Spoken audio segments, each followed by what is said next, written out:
Pagbasa mula sa aklat ng Eksodo.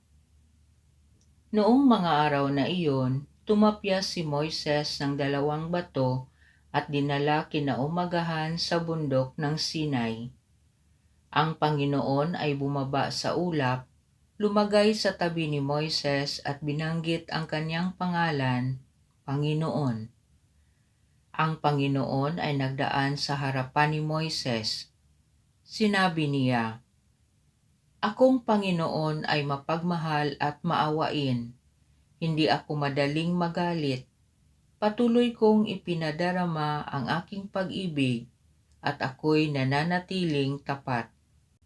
Nanikluhod si Moises at sumamba sa Panginoon.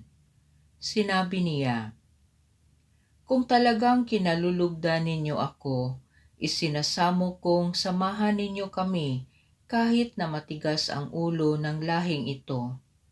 Patawarin na ninyo kami at tanggapin bilang inyong bayan." Ang salita ng Diyos. Purihin at ipagdangal ang Diyos magpakailanman. Pinupuri ka namin, Panginoon, Diyos ng aming mga ninuno. Karapat-dapat kang ipagdangal at dakilain magpakailanman. Purihin ang iyong banal at maluwalhating pangalan. Nararapat purihin at ipagdangal magpakailanman. Purihin at ipagdangal ang Diyos magpakailanman. Purihin ka sa iyong banal at marangal na tahanan. Lubhang karapat-dapat kang awitan at dakilain magpakailanman. Purihin at ipagdangal ang Diyos magpakailanman. Purihin ka na nakaluklok sa maringal mong trono. Karapat-dapat kang awitan at dakilain magpakailanman. Purihin at ipagdangal ang Diyos magpakailanman. Mula sa iyong luklukan sa ibabaw ng mga kerubin, nakikita mo ang kalaliman, ang daigdig ng mga patay. Karapat-dapat kang purihin at dakilain magpakailanman.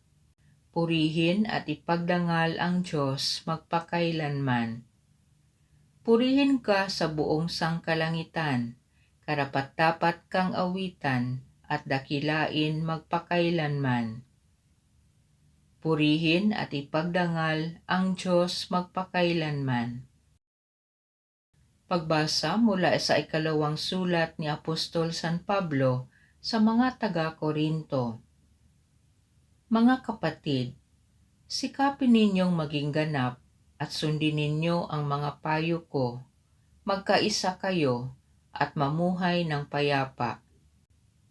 Sa gayon, sasainyo ang Diyos ng pag-ibig at kapayapaan. Magbatian kayo bilang magkakapatid kay Kristo. Kinukumusta kayo ng lahat ng mga kapatid sa simbahan. Naway sumainyong lahat ang pagpapala ng Panginoong Hesukristo, ang pag-ibig ng Diyos, at ang pakikipag-isa ng Espiritu Santo. Ang salita ng Diyos. Dakila ang Amang mahal, Anak, Espiritong banal, noon, ngayon, kailanpaman. Ang mabuting balita ng Panginoon ayon kay San Juan. Gayon na lamang ang pag-ibig ng Diyos sa sanlibutan, kaya ibinigay niya ang kanyang bugtong na anak upang ang sumampalataya sa kanya ay hindi mapahamak, kundi magkaroon ng buhay na walang hanggan. Sapagkat sinugo ng Diyos ang kanyang anak, hindi upang hatulang maparusahan ang sanlibutan, kundi upang iligtas ito sa pamamagitan niya.